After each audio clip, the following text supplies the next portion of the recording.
¿qué tal? Muy buenas noches, soy Paulina Mercado. El acontecer nacional e internacional merece un análisis de primera línea. Para ayudarnos a ponerlo en contexto, Jaime Sánchez Uzarrey es nuestro guía. No te lo pierdas esta noche. Los debates legislativos, las implicaciones que tendrán en nuestras vidas las nuevas leyes, es tema de Cámara Libre con Lili Telles. La vía democrática del país es analizada por Luis Carlos Ugalde y José Antonio Crespo. Ellos nos llevan en dirección correcta. Periférico 1313. ¿Cómo se dará la competencia entre las empresas del sector de las telecomunicaciones? En breve, La Billetera nos presentará a su invitado José Ignacio Peralta, subsecretario de Comunicaciones y Transportes. Acompáñanos y disfruta la programación de Azteca Opinión. O si lo prefieres, puedes revivir todos nuestros programas a través de nuestras acostumbradas redes sociales. ¡Comenzamos!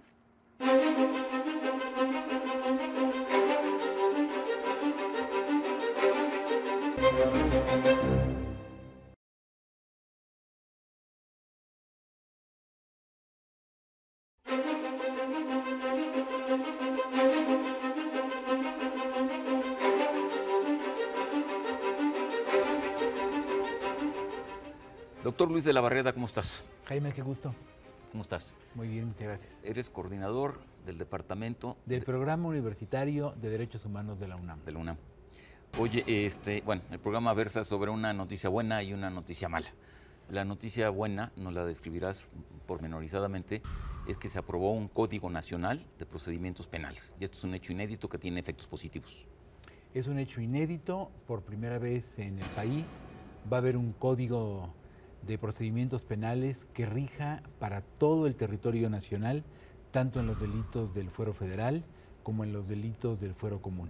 Va a ser un procedimiento único para todo el país y esto es algo sumamente positivo. Ya no va a cambiar el procedimiento si el juicio es en Tlaxcala o si es en Jalisco o si es en Morelos, va a ser el mismo para todo el país. Y lo que teníamos antes era un desastre por el lo contraste que teníamos, entre lo que teníamos y tenemos todavía, porque este Código Nacional va a ir entrando en vigor gradualmente hasta quedar íntegramente en vigencia dentro de 2 años, en 2016. Lo que tenemos actualmente son 33 códigos de procedimientos penales, uno federal y uno para cada de las entidades federativas. ¿Y esos códigos son totalmente dispares en cuanto a los procedimientos, en cuanto a las penalidades, o cuál es la situación ahorita? Tienen muchas similitudes esos códigos, pero son distintos y entonces eso hace que el procedimiento cambie, a veces en aspectos insubstanciales y a veces en aspectos esenciales, de una a otra entidad federativa o entre el ámbito federal y el ámbito del fuero común. El nuevo Código Nacional de Procedimientos Penales pretende instaurar un procedimiento acusatorio, es decir, donde haya igualdad de condiciones entre el Ministerio Público y la Defensa, un procedimiento oral y no escrito predominantemente como es ahora, y un juicio público donde la oralidad sea escuchada y presenciada por quien quiera estar ahí presente, con la presencia del juez en todas y cada una de las diligencias del juicio, que es la etapa final del procedimiento. O sea, entonces, los sustantivos no solamente la unificación de las sanciones, sino un nuevo procedimiento, así es. Que se supone que es mucho más ágil y mucho más transparente que lo que tenemos ahora, obviamente. Se supone que es mucho más ágil, aunque eso ha sido puesto en duda por algunos especialistas muy talentosos que han dicho, bueno, el juicio, la etapa final del procedimiento va a ser breve, pero para llegar a ese juicio va a pasar mucho tiempo y entonces el periodo que dure un procedimiento no va a ser sustancialmente distinto del periodo que hoy se lleva un procedimiento. Eso lo vamos a ver cuando este código ya se ha puesto en vigor, cuando este código ya Pero no entiendo, por ejemplo, en las películas en Estados Unidos se ve así, ¿no? Que te detienen y entonces te acusan, entonces, corre el juicio y tan. O sea, ¿qué es lo que haría aquí el preámbulo fuese...?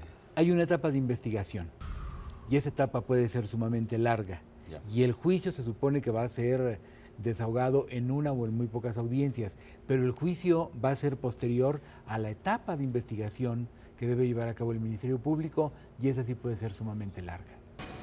Entonces, por ejemplo, dice Juan Velázquez, que es un penalista muy reconocido, dice, le van a decir a un inculpado, le tengo 2 noticias, una buena y una mala. La buena es que su juicio va a durar pocos días. La mala es que la investigación, para que lo lleven al juicio, puede durar años. Y eso tiene que ver también con la situación del Ministerio Público, cosa sobre la que tú has escrito y pensado e investigado, en el sentido de que funciona perfectamente mal el Ministerio Público en este país, ¿no?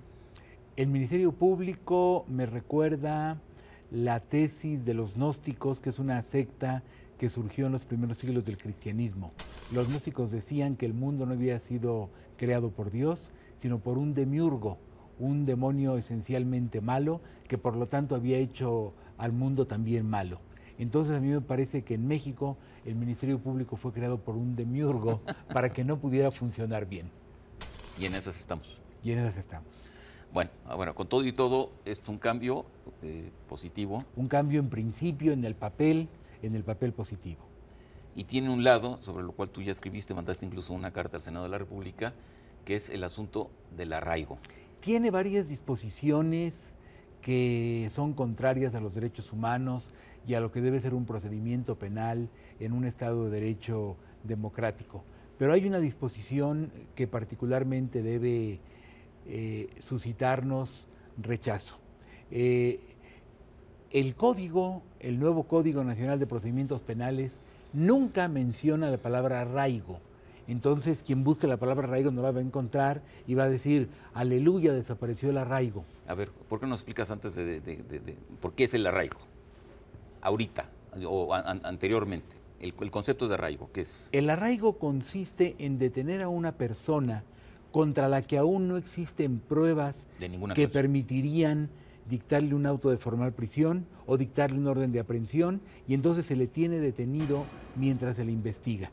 El arraigo rompe con el principio del derecho penal democrático de que hay que investigar para detener. Con el arraigo se detiene para investigar a una persona. ¿Cuándo se empezó a utilizar el arraigo en México? El arraigo se empezó a utilizar hace 4 lustros con la Ley Federal contra la Delincuencia Organizada, y en un principio era un arraigo para casos absolutamente excepcionales, cuando había riesgo de que el inculpado se sustrajera de la acción de la justicia, de que dañara al denunciante o a la víctima, de que destruyera pruebas. Pero paulatinamente el arraigo se fue aplicando cada vez el mayor número de casos, y llegó el momento en que casi para cualquier delito primero se arraigaba al indiciado y mientras se buscaban pruebas para solicitarle al juez la orden de aprehensión. ¿El arraigo quién lo dicta? ¿El juez? El arraigo lo dicta el juez a solicitud del Ministerio Público, y la experiencia nos ha hecho ver que hay ciertos jueces que son a los que se solicita el arraigo, que son sumamente obsequiosos, que como las mujeres malas siempre dicen que sí. No siempre son malas, a veces son buenas. No, a veces son muy buenas. Bueno, pero entonces volviendo al asunto del arraigo, ahorita o antes de esta modificación, el arraigo tenía una fecha, es decir, estaba fechado, no podías arraigar indefinidamente a las personas. El arraigo es una figura tan arbitraria que la Suprema Corte lo declaró anticonstitucional, y entonces el Poder Constituyente Permanente, es decir, el Congreso de la Unión y las legislaturas de los estados que pueden modificar la Constitución, lo introdujeron a nuestra Ley Suprema para que así dejara de ser anticonstitucional. Pero, ¿cuándo fue eso? Esto fue el año pasado, hace 2 años, y quedó en la Constitución, en el artículo 16, en los siguientes términos. Solo es aplicable para delitos de delincuencia organizada y solo puede aplicarse por un lapso de 40 días que puede duplicarse, es decir, puede llegar hasta 80 como máximo. En el nuevo Código Nacional de Procedimientos Penales... Antes de que lleguemos a eso, un ejemplo de arraigo fue el de el general, tú escribiste sobre eso también, Tomás Ángeles. El de general Tomás Ángeles, el de Florence Cassés, el de Paola Durante y coacusados. ¿Fue arraigo también el de Paola? Sí, en todos esos casos siempre primero hay un arraigo y luego ya el Ministerio Público solicita al juez la orden de aprehensión contra alguien que ya está detenido. Es la arbitrariedad absoluta. Una total arbitrariedad. Bueno, entonces, ¿qué es lo que pasa ahora con este nuevo código? Nunca se menciona la palabra arraigo, pero en un artículo transitorio se dispone que siguen vigentes las normas de la Ley contra la Delincuencia Organizada, que ahí está el arraigo en los términos que lo permite la Constitución, y luego hay una disposición en el nuevo código que señala como medida cautelar el internamiento a SIC, institución determinada. el internamiento a institución determinada como una medida cautelar, y entonces se le olvidó al legislador, se les olvidó a los autores del proyecto que fue aprobado ya por el Congreso de la Unión, señalar para qué delitos y señalar durante cuánto tiempo puede durar el arraigo. Por lo tanto, tenemos ahora un nuevo arraigo mucho más arbitrario que el anterior. El anterior era solo para delitos de delincuencia organizada. Este es para cualquier delito, para un delito levísimo, para un robo sin violencia de una cantidad mínima. Y no tiene fecha de conclusión, no tiene un periodo de duración. Entonces puede durar todo el tiempo que dure la investigación. Puede durar, mientras el actual arraigo puede durar solamente un máximo de 80 días, el nuevo puede durar meses y meses y meses, todo el tiempo que dure la etapa de investigación. Y conociendo cómo funciona la justicia en este país, los ministerios públicos, etcétera, etcétera, etcétera, pues debe esperar que haya sin número de irregularidades y de barbaridades. Podemos esperar entonces que con ese instrumento las arbitrariedades se multipliquen y se hagan mucho más graves, y por eso el Programa Universitario de Derechos Humanos de la UNAM envió una carta al Congreso de la Unión, a las cámaras de diputados y senadores, diciendo que todo arraigo es inaceptable, pero que este nuevo arraigo, particularmente arbitrario, particularmente indefendible, sea derogado cuanto antes, de tal manera que desaparezca del Código Nacional de Procedimientos Penales. Ahora, esto no se puede llevar a la Suprema Corte de Justicia porque está en la Constitución, pero en la Constitución está acotado el arraigo, entonces no estaría contraviniendo esta ley a una norma constitucional. Curiosamente, la Comisión Nacional de los Derechos Humanos interpuso acción de inconstitucionalidad contra varias disposiciones del nuevo código, pero no contra esta, que es la que más abierta, franca e inadmisiblemente viola los derechos humanos. Pero vuelvo a la pregunta, ¿procedería? Procedería, por supuesto. Y a título de ciudadano, ¿no puede haber un grupo de ciudadanos que impugnen justamente este artículo? La acción de inconstitucionalidad tiene ciertas condiciones para ser interpuesta, entonces puede la Comisión Nacional echar mano de ese recurso, pero no cualquier ciudadano puede sin más. ¿Nada más la Comisión Nacional o cualquier comisión de derechos humanos, por ejemplo, en los estados? La Comisión Nacional puede interponerlo directamente ante el Poder Judicial Federal y es una facultad que le concede expresamente la propia Constitución. Y a través de los partidos políticos, ¿no sería pertinente que encontraras, no sé, eco, porque, no sé, en gente que esté dispuesta a enfrentar tal barbaridad? Parece que estos asuntos no les interesan demasiado a los partidos políticos. Es un asunto grave de derechos humanos. La carta que enviamos está en manos de los presidentes de las comisiones que tienen que ver con la materia, la Comisión de Justicia, la Comisión de Derechos Humanos, los presidentes de las mesas directivas de ambas cámaras, y solamente tenemos la respuesta de la presidenta de la Comisión de Derechos Humanos de la Cámara de Diputados, donde dice que turnó el escrito a la Comisión de Justicia y que ella por su parte va a estudiar el asunto, que es un asunto que no requiere demasiado estudio, es un asunto bastante evidente. Se nos acabó el tiempo, pero pues con lo mismo, el futuro pues se anuncia con la misma visión que tienes, o sea, si no les interesa, obviamente no van a ser ellos los que estén dispuestos a modificar lo que ellos mismos modificaron. ¿Con eso cerramos? Tenemos que seguir señalando las cosas que están mal, con la esperanza que señalaba Scott Fitzgerald. Un hombre demuestra salud mental cuando va por la vida con la convicción de que puede cambiar las cosas, aunque íntimamente sepa que no lo logrará. Bueno, muy bien. Luis, muchísimas gracias. Jaime, qué gusto. Muchas Buenas gracias. Noches. Buenas noches en Contexto. Hasta la próxima semana.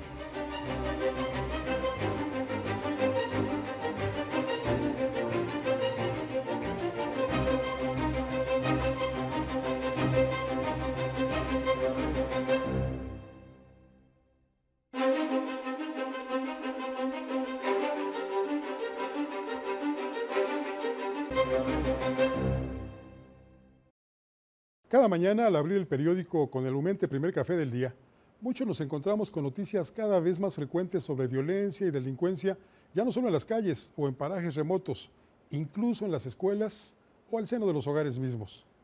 Es reflejo sin duda de la ausencia de valores y principios en nuestra sociedad. Ausencia de principios y valores éticos porque las escuelas de nuestro país dejaron de enseñarla desde la década de los 70 del siglo anterior, cuando la educación cívica dejó de ser materia de estudio obligatorio. Craso error. Hoy vemos las consecuencias. No una ni dos, tal vez hasta 3 generaciones de mexicanos actúan atrabilariamente, violentos, sin consideraciones de ningún tipo hacia con sus semejantes. Por eso hay bullying escolar, por eso hay feminicidios, por eso nuestra convivencia social se ha vuelto un caos donde el pez más grande se come al chico, donde solo los chicharrones de algunos son los que truenan. Es importante que los profesionales de la educación se interesen en conocer o actualizarse en los contenidos y estrategias básicas para desarrollar procesos educativos relacionados con la formación en valores, la democracia, la construcción de ciudadanía y la promoción de los derechos humanos, con la finalidad de que sean capaces de diseñar propuestas específicas de educación en valores cívicos y éticos. Las propuestas de educación en valores coinciden con la construcción de una vida democrática, una visión del mundo contemporáneo a partir de los múltiples conflictos que enfrentan a los hombres consigo mismos, la necesidad de educar a los niños y a los jóvenes para una convivencia armónica, infundiendo el respeto por los derechos de los niños, los derechos humanos y la Carta de Deberes y Derechos del Hombre y del Ciudadano de la ONU, así como responder adecuadamente a los retos que impone la globalización. Hoy sin duda es un reto formar estudiantes que tienen que enfrentar los acelerados cambios científicos, tecnológicos y a su vez enfrentarse con los problemas sociales, por la defensa del todo lo valioso creada por el hombre, por la propia existencia como naciones o como humanidad. El civismo fue la asignatura por medio de la cual durante muchos años se enseñaron valores a los educandos. Su vigencia se extendió desde la fundación de la Secretaría de Educación Pública hasta la reforma conductista de Luis Echeverría. Es hora pues de volver a enseñar valores éticos y morales. Y tal vez, dentro de 2 generaciones, nuestra convivencia sea distinta, sea mejor. ¿No cree usted? Soy Paco Rodríguez, le agradezco su atención. Lo invito a reencontrarnos aquí la próxima semana. Mientras tanto, le deseo como siempre que haya buenas gracias y muchas, muchas noches.